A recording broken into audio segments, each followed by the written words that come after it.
لما بنمر بموقف صعب بيبقى في مشاعر كتيرة جدا بتغمرنا، بتغرقنا، بنعيش فيها، وحياتنا بتبقى متلونة بالمشاعر دي.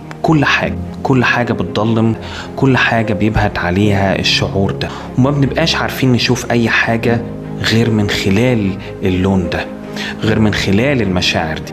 وللأسف احنا بنبقى عايزين نهرب من المشاعر دي، عايزين نهرب من اللون ده، عايزين نهرب من البهتان ده.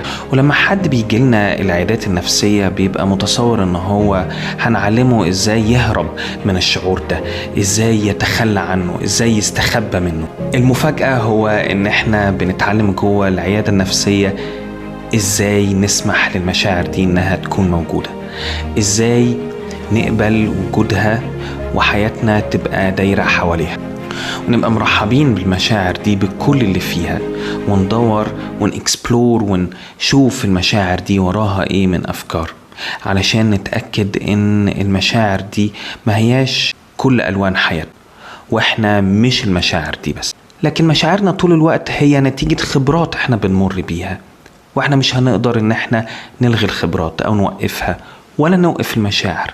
نسمح بيها، نقبل وجودها، نتعرف عليها ونسمح انها تكون موجودة.